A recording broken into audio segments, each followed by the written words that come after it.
age. More on that. More than 200 children believed to have been kept away from Anderton Park Primary School in Moseley today.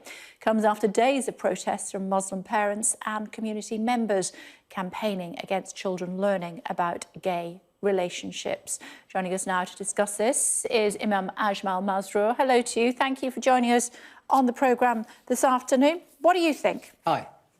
I think it's parents' right. I'm a parent myself.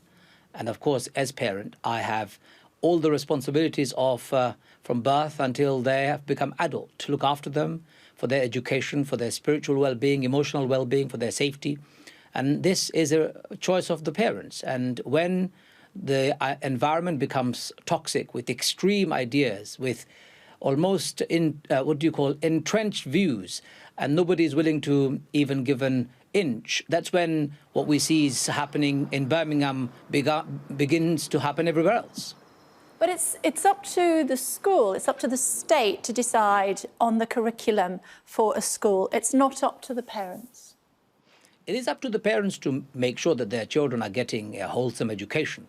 So in the cases of Muslims have a very strong religious background and affinity to their faith.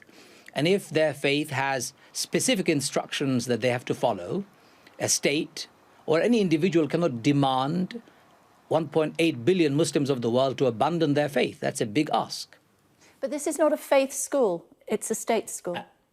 I understand. You cannot disconnect a human being from their faith and their beliefs. Just like the LGBT community, they have a faith and a belief. Whether it is based on religion or no religion, it makes no difference. It's based on conviction. It's based on their understanding of what is right. And I'm afraid when it comes to two people's rights, we have to respect both. We have to respect that Muslim communities have the right, or faith communities have the right, to say that this is my faith principle, and LGBT communities have their right to believe as well as preach their own principles. What we need to do is create a safe space for both communities to interact, both communities to talk, instead of this entrenched militancy that we see growing in our country. And this is not becoming safe for me or anybody else. But there's a difference between faith and principle, isn't there? No. Some of us, Muslims as well as Christians and the Jewish people, and people of Sikh, Hindu and other religions, do derive their life principle from their faith. And we cannot disconnect the two. Don't. I think. But others don't, with respect. Some do, and with respect, of course. And that is the issue.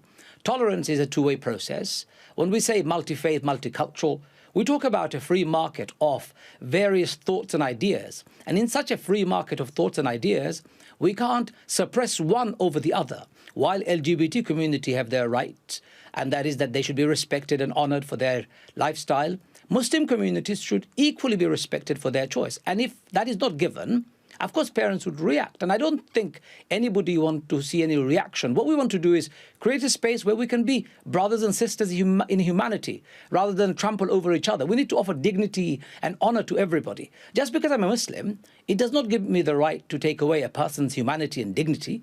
It is part of my faith to treat the other with honor and dignity and expect that in return. So as Muslims, I think the Muslim parents are demanding that they have the right to tell the state and the school, as well as everybody else, please respect our choice. And that is, we as parents would not like to teach our children at such an age, such material or issues, because we are seeing them to be over-sexualizing. And the consequences of over-sexualized society is what we live in right now.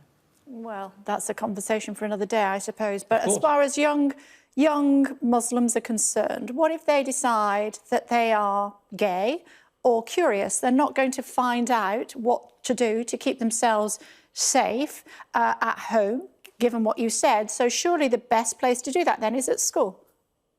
Well, you know, I've got two kids. One is 10 and the other is 13. And I've spoken to them about sex and sexuality, and I've talked to them about relationship.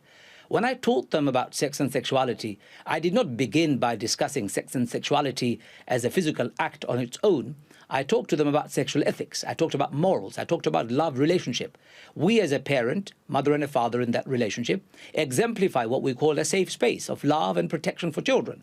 So when we teach our children sex, from an Islamic perspective, we bring sexual ethics in it. And that is, according to Islam, and Muslims, those who subscribe to Islam, is that you cannot have sex outside marriage. And marriage is only acceptable between man and a woman. Many people may have many inclinations in life. Unfortunately, in Islam, you can only have sex in a marital relationship. And that's how we teach our children how to be tolerant, how to be inclusive, and also how to be responsible with their relationship, with their love, and their very basic desire in life.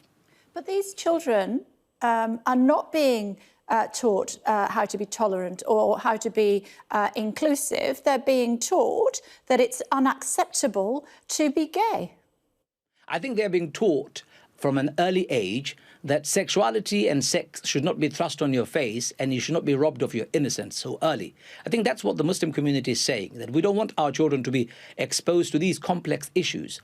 If you ask many adults, even they don't understand it. So I would like to request everybody, Muslims and those who don't have a faith or other faiths for that matter, one simple request, and that is every child has the right to live in a space that is safe and secure, and they should not be robbed of their innocence. We call it fitra in Islam, which is their natural disposition. Sex and sexuality doesn't play a role until puberty in their life. Why thrust it on their face? Remember, in Islam, according to the Muslim faith and belief, the sex and sexuality of a person is a very private matter. It should not be written on my forehead, walking around demanding that I should be recognized for my sexuality. I should be respected, of course. I should be given honor and dignity equally, just like everybody else.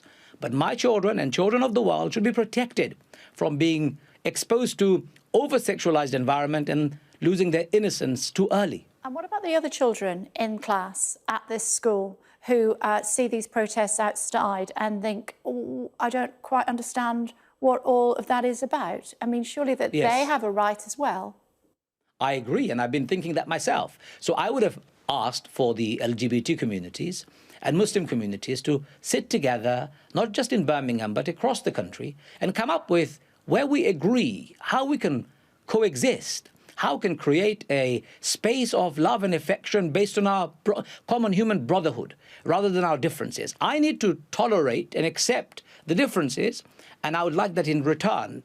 And that's precisely what's missing in this conversation at the moment. If somebody speaks about sexuality freely and openly, many people are afraid of being called all sorts of labels. Believe me, Kate, I received an email yesterday from somebody from the LGBT community calling me all sorts of names for being open, for being frank, and for being bold and brave in what I'm saying. I'm saying with respect to my friends and those who have LGBT lifestyle, I respect you utterly and completely. But please respect my right to also hold my view and teach my children that view, and teach my children that most human beings, regardless of their faith, their gender, their nationality, race or color, they're human beings and they're one brotherhood and sisterhood. OK, hear, hear. Thank you very much indeed for joining us, Imam. Thank you. Thank you.